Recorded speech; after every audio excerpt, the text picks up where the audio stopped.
The test is in four-part, Part 1, Part 2, Part 3, and Part 4. Now look at Part 1. Part 1. Hear a telephone conversation between a man called Peter, who is calling about a used car, and a woman called Tina, who is selling the car. First, you have some time to look at questions 1 to 7.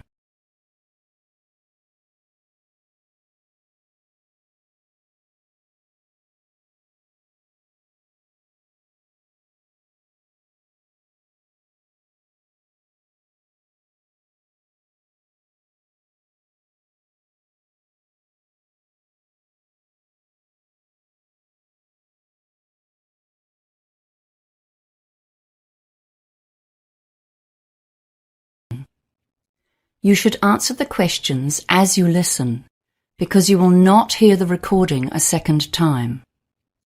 Listen carefully and answer questions 1 to 7. Hi, it's Peter speaking. I'm calling about the ad you put online for a used car. Sorry, what was your name again? Oh, sorry. It's Peter Smith. Oh, hi, I'm Tina. Good to hear from you. So tell me, which car are you after? I'm interested in the sedan, the 2012 Toyota sedan. We have a few of those available right now. Let's see. Was it the Black Pearl one? Or maybe the Barcelona red one? Oh yes, I saw the red one, but I don't really like red cars. The one I'm after is silver. Right, I see. Okay. Well, what would you like to know? Well, it says in the ad that it's in good condition. What does that mean exactly? Well, the paint is original. There are almost no scratches or dents. It looks like a new car, in fact. There was a tiny scratch on the door, but we polished that right out for you. Oh, that's good. How's the engine? The engine? Oh, yes. Well, there haven't been any problems, and it's been serviced regularly. You know, oil changes, lubes, and so on. The previous owner was a very careful old lady, and she looked after it. It's only had the one driver. Oh, except that on the papers it says 2 owners, because her son took over the ownership when the old lady stopped driving. How about the tyres? Are they in good condition? I do a lot of driving on the open road. Well, they all passed the car safety test. You might need to replace the back ones in the next 6 months or so because they're a bit worn. But the owner had the front 2 replaced only a couple of months ago. So those ones are new. You won't need to replace them for ages. Oh, and it had new brake linings recently too. I have the garage receipts for all of those things. Okay, that's good. And what extras does it have?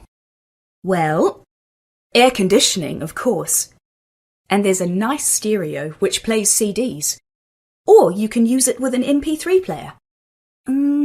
What else? All the usuals. Power steering, central locking, ABS brakes. Oh, and it also has a tow bar. You can remove that and store it inside the car when you're not using it. What else? You know it's manual transmission, right? Yes, I don't want an automatic. And the tow bar sounds great. I need that for carrying my bike. Okay, well, that all sounds very cool. And you're asking $25,000, is that right? No way. I think you must have the wrong ad. This one is $30,000 and we won't go lower than that. I see. What's the mileage again? Most cars of that age would be around 80,000 kilometres, or even up to 120,000. But as I said, the old lady didn't drive much, so it's very low. Only 50,000. You won't get a better low-mileage car than this one. Before you hear the rest of the conversation, you have some time to look at questions 8 to 10.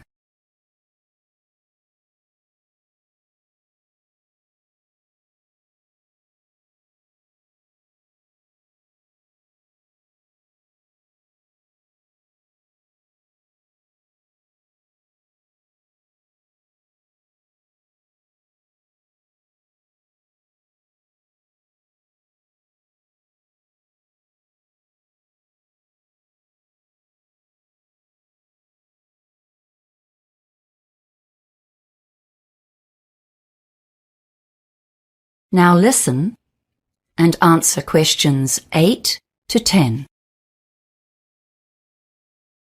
Okay, well, I'd like to come and see it if that's all right. Where do you live? I'm in the suburb of Pembrose. Do you know where that is? Sorry, can you say that again? I'll just check on my GPS. Yes. I'm in Pembrose at 352 Hunter Place. Hunter. Oh yes, I see. Yes, that's okay. It's about 30 minutes drive from here. No, that's no problem. So, when would you like to come? How about this evening? I could come at 5 p.m. Oh, no, sorry, I forgot about my gym class. How about 6:30? Does that suit you? Look, sorry, I have someone else coming then. Can you make it a bit later? Say 7:30? Well, okay then. But that's getting a bit late really, and it'll be dark by then, won't it? I'd really like to see the car in daylight if that's okay. Well then, how about 4ish? Yes, that's good. Okay, let's say 4:30 p.m. And I guess I'll just have to be late for the gym. I'm usually very punctual, so being late just once won't matter too much. Yes, fine. See you then. Oh, just in case there's a problem, what's your mobile number? Oh, of course. It's 093678192. Ignore that. It's my landline. Of course, it makes more sense to give you my mobile. That's 045 352 7652. Got that? Excellent. See you later, Peter. Yes, sure. Bye, Tina.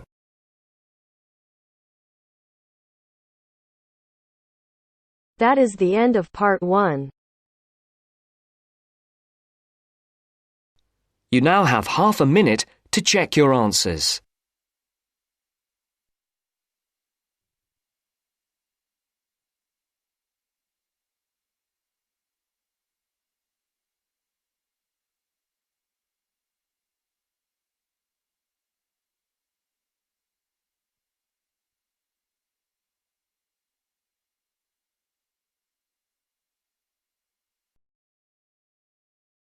Now turns to part 2. Part 2. You will hear a committee member giving a talk to a nature club about coming events. First, you have some time to look at questions 11 to 15.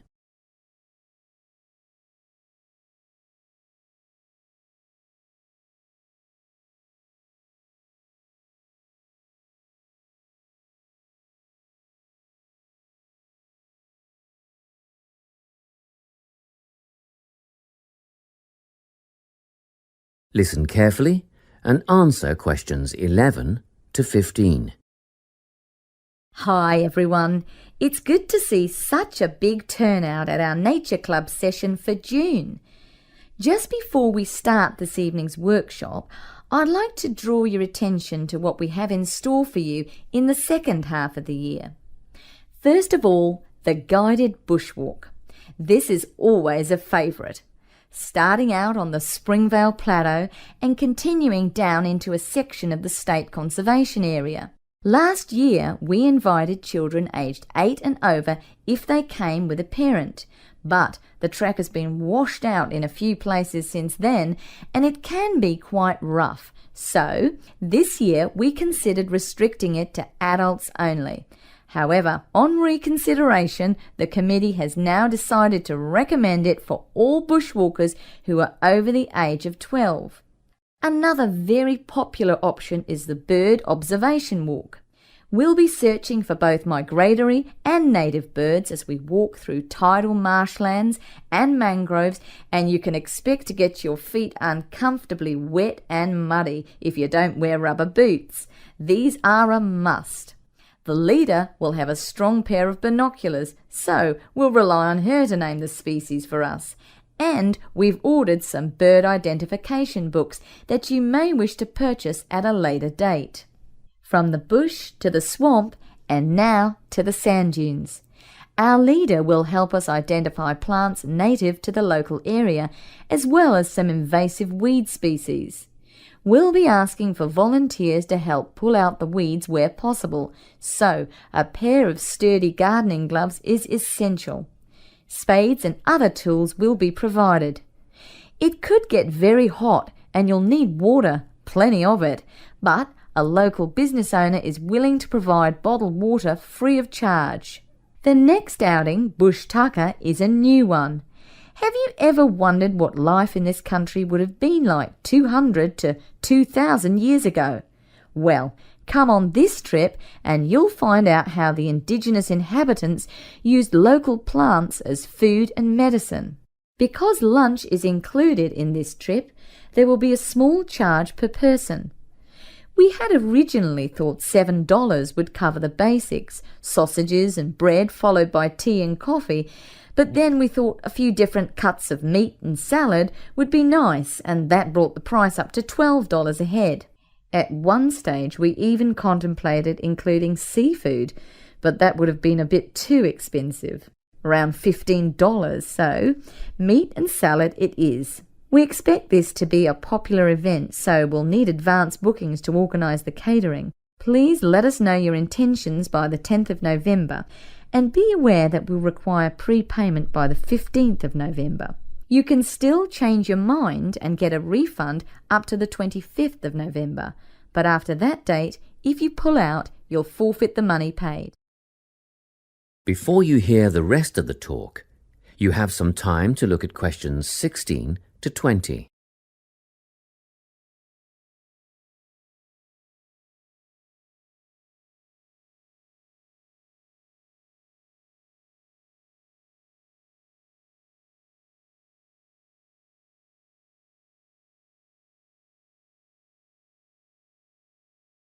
Now listen and answer questions 16 to 20. Well now, if you can give me a few more minutes of your time, I'll fill in a few details for you. The bushwalk, led by Glenn Ford, is first up in July, on the 2nd of the month. It'll start from Springvale as usual, but this year we'll be setting off in the morning at 9:15 and we'll get back at 1 in the afternoon. The birdwatching expedition is on the 10th of September at Camford, and the leader is the president of the Nature Club, our very own Joy Black. If you have any questions at all about bird life, Joy is the person to ask. This is a twilight outing from 4:30 to 6:30. Next up is the trip to the sand dunes on the 26th of November with Rex Rose. A bit of an early start, especially for those of you with a fair way to travel, but we'll meet at the observation hut at 8:30. That's the observation hut, 8:30 till 10:30. And even at that time of the morning, it'll be very hot, so come prepared.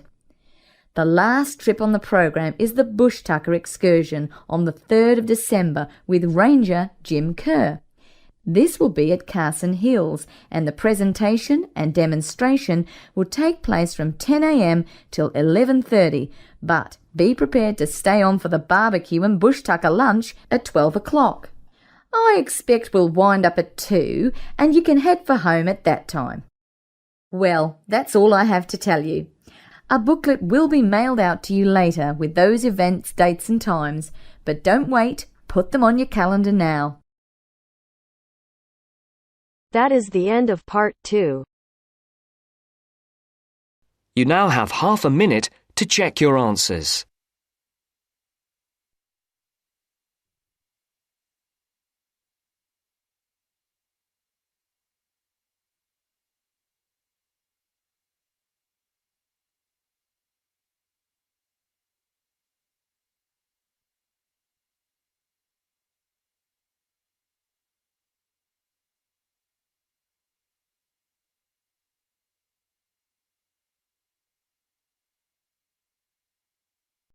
Now turns to part 3.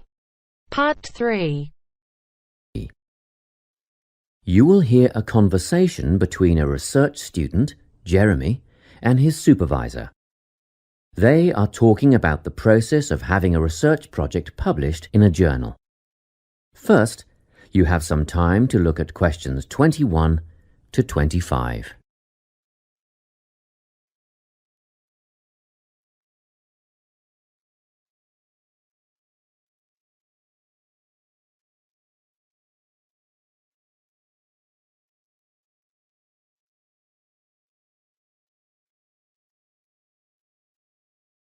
Listen carefully and answer questions 21 to 25.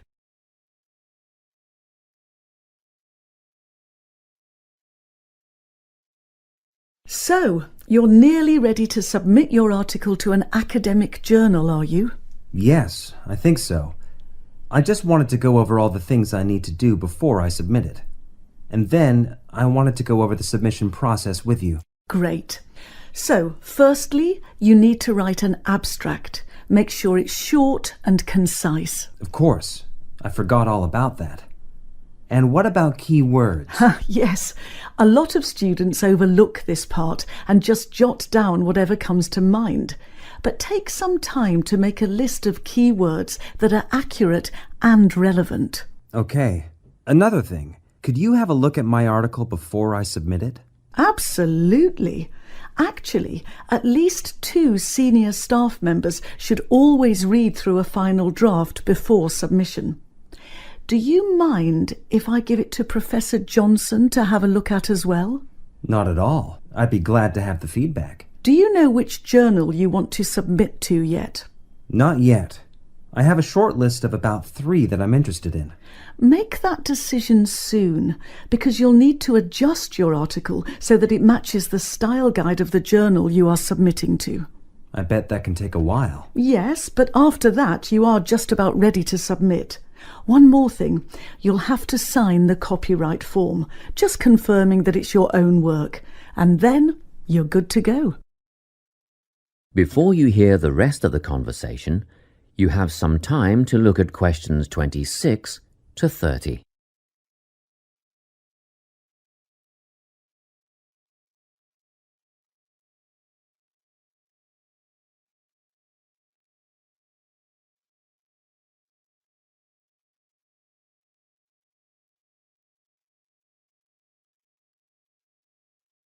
Now listen and answer questions 26 to 30. Now, the submission process. How does it work exactly? Well, the first thing is to just send it off. You've got to send in the manuscript before anything else can happen. Sure. And then should I call to check if they have received it? No need for that, no. All you have to do is just log on to your email regularly, because you will get a submission confirmation once they have processed the manuscript. And that will have comments on what they thought of it? No comments yet. That email is just to let you know they have received it. The next stage is what is known as peer review. This is when experts in the field review your manuscript and decide whether to accept it. They'll never accept me. I'm only a master's student. Don't worry about that, Jeremy. It's all done through a double-blind method. That means that whoever reads your manuscript has no idea whether you are a grad student or a Nobel Prize laureate. They'll only be judging your work, not you. Well, that's good to hear. And then what, once they've made their decision? Well, there are 4 possible outcomes. You might get an acceptance, but a first-off acceptance is very, very rare. Don't pin your hopes on it. You could also get a rejection, but these don't happen very often either. I don't think this will be a problem. What do you think I'll get? If you're very lucky, you'll get a conditional acceptance. This means that they've accepted the article and it will be published, but you need to tweak a few things first. A sentence here, a heading there, nothing major. That sounds good. But to be honest, you will probably end up with a revise and resubmit. This means they are definitely interested, but you will need to rework the paper before it's accepted. The necessary changes will be outlined by the reviewers. Okay. So I just fix the things that need changing and present it again? Yes, but include a cover letter that discusses the changes you have made. The same goes for a conditional acceptance, actually. It helps the reviewers see that you've taken their criticism seriously.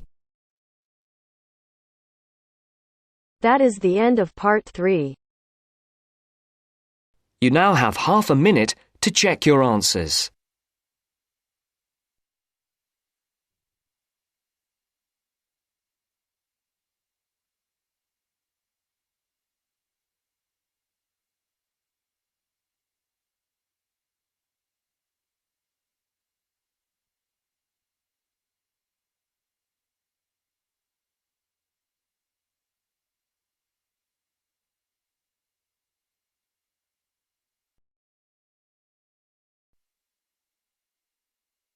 Now turns to Part 4.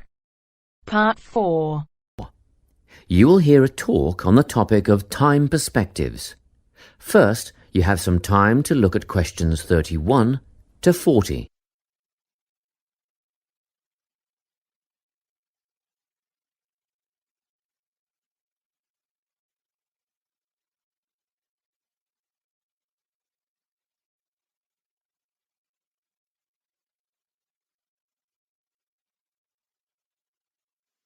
Listen carefully and answer questions 31 to 40. Today, I'm going to be talking about time. Specifically, I'll be looking at how people think about time and how these time perspectives structure our lives. According to social psychologists, there are 6 ways of thinking about time, which are called personal time zones. The first 2 are based in the past. Past positive thinkers spend most of their time in a state of nostalgia, fondly remembering moments such as birthdays, marriages, and important achievements in their life. These are the kinds of people who keep family records, books, and photo albums. People living in the past negative time zone are also absorbed by earlier times, but they focus on all the bad things, regrets, failures, poor decisions. They spend a lot of time thinking about how life could have been. Then, we have people who live in the present. Present hedonists are driven by pleasure and immediate sensation. Their life motto is to have a good time and avoid pain. Present fatalists live in the moment too, but they believe this moment is the product of circumstances entirely beyond their control. It's their fate, whether it's poverty, religion, or society itself. Something stops these people from believing they can play a role in changing their outcomes in life. Life simply is, and that's that. Looking at the future time zone, we can see that people classified as future active are the planners and go-getters. They work rather than play and resist temptation. Decisions are made based on potential consequences, not on the experience itself. A second future-orientated perspective, future fatalistic, is driven by the certainty of life after death and some kind of a judgment day when they will be assessed on how virtuously they have lived and what success they have had in their lives. Okay, let's move on. You might ask, how do these time zones affect our lives? Well, let's start at the beginning.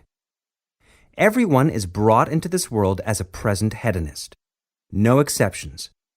Our initial needs and demands, to be warm, secure, fed, and watered, all stem from the present moment. But things change when we enter formal education. We're taught to stop existing in the moment and to begin thinking about future outcomes. But did you know that every 9 seconds a child in the USA drops out of school? For boys, the rate is much higher than for girls. We could easily say, well, boys just aren't as bright as girls. But the evidence doesn't support this. A recent study states that boys in America, by the age of 21, have spent 10,000 hours playing video games. The research suggests that they'll never fit in the traditional classroom because these boys require a situation where they have the ability to manage their own learning environment. Now, let's look at the way we do prevention education. All prevention education is aimed at a future time zone. We say, don't smoke or you'll get cancer. Get good grades or you won't get a good job. But with present-orientated kids, that just doesn't work. Although they understand the potentially negative consequences of their actions, they persist with the behavior because they're not living for the future. They're in the moment right now. We can't use logic, and it's no use reminding them of potential fallout from their decisions or previous errors of judgment. We've got to get in their minds just as they're about to make a choice. Time perspectives make a big difference in how we value and use our time. When Americans are asked how busy they are, the vast majority report being busier than ever before. They admit to sacrificing their relationships, personal time, and a good night's sleep for their success. 20 years ago, 60% of Americans had sit-down dinners with their families, and now only 20% do. But when they're asked what they would do with an 8-day week, they say, oh, that'd be great. They would spend that time laboring away to achieve more. They're constantly trying to get ahead, to get toward a future point of happiness. So, it's really important to be aware of how other people think about time. We tend to think, oh, that person's really irresponsible, or that guy's power hungry. But often, what we're looking at is not fundamental differences of personality, but really just different ways of thinking about time. Seeing these conflicts as differences in time perspective, rather than distinctions of character, can facilitate more effective cooperation between people and get the most out of each person's individual strengths.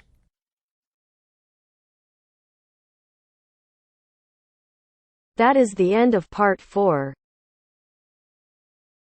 You now have half a minute to check your answers.